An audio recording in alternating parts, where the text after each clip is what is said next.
Ganda oh. Walang harang yung view.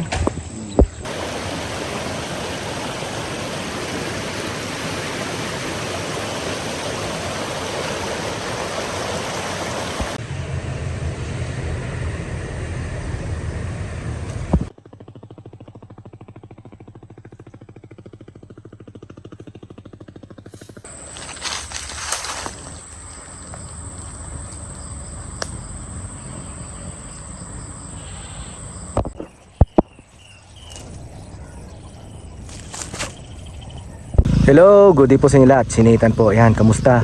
Ito, panoorin nyo. Ang ganda-ganda nito. Ang ganda nito, promise. At kami po ay nag-avail din dito pero andun pa kami sa dulo. So itong bukana, binebenta ito 7,700 square meter overlooking view ng Mount Banahaw at saka Mount Cristobal.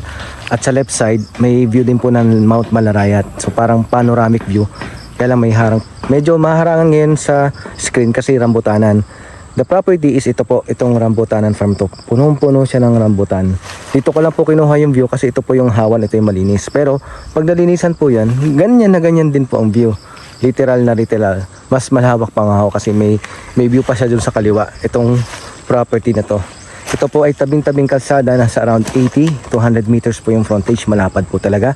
Kaya napakaganda nitong property nito. Napakaganda ng feature niya. Tabing kalsada and malapit doon sa nakita nyo ilog and overlooking, clean title pa. So dito muna tayo sa front page.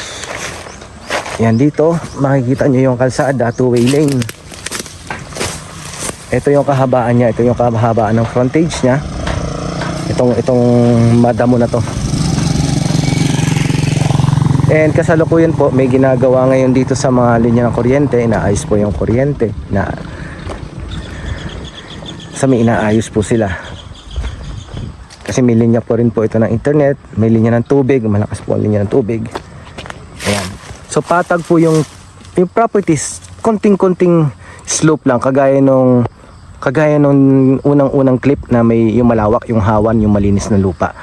Ganon din po ang parang terrain ng lupa na to, pero hindi po siya dagasa or talagang pabulusok na pababa. Very very slope, kagaya nito, patag pa rito, bababa ng konti and then papatag. Mamaya po papasok po tayo sa loob. Pakita ko lang muna itong frontage. So mahaba po yung frontage niya talaga. Nasa around 80 to 100 meter.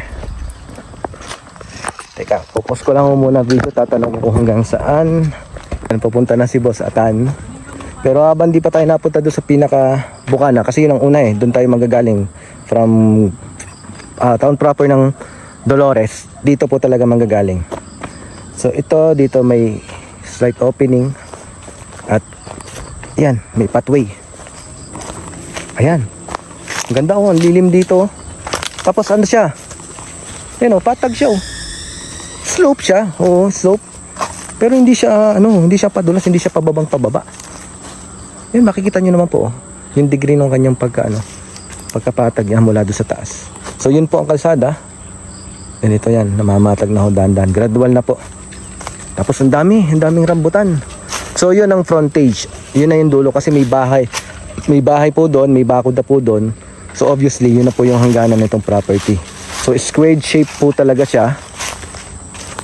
And wala naman yung iba pang may feature pa dito kundi talagang purely rambutanan siya. May ilan mga saging na kung nakikita, pero major talaga na nakatanim dito ay rambutan po. And overlooking view po talaga ito. Tatry po natin pumunta doon sa dulo kung may makukuha po tayong o may masisilip tayong view. Pero masisigurado ko po talaga na overlooking to, lalo kung mahahawan. Pero syempre sayang naman po yung mga puno kung puputulin para lang makita ang view. The best way ay magtayo na lang po dito ng 2-story house na kahit kubo lang na 2 palapag, at dun sa kubo meron kayong balkonahe. Doon kayo magkape every morning habang nakatanaw kayo sa napakagandang tanawin ng paligid ng Mount Banahaw and Mount Cristobal. Yan dito sa parang medyo padulo na ako, patag na ho talaga dito.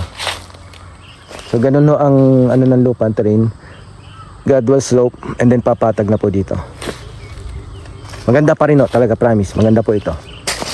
At yung presyo niya talagang fair, masasabi kong fair at nasa mura pa talaga sa panahon ngayon. pinipili ko rin po kasi yung mga ano, mga i-feature ko ditong property. So yun, wala naman hukom halos na mapapakita kasi dulo po nun ay yung pababa na. So yun po sa lahat po ng nanonood ngayon at interesado, i-message nyo lang po ako dito sa aking page sa Murang Farm Lot sa Batangas, Laguna, Quezon. Please follow me po. And then sa YouTube po, Nathan's Farm Vlogs. Please like and subscribe po sa aking YouTube channel. And sa TikTok, Nathan's Farm Vlogs PH, and Instagram farmvlogs.ph. Yun po. Maraming salamat po and God bless sa inyo lahat. Thank you sa panonood. Thank you.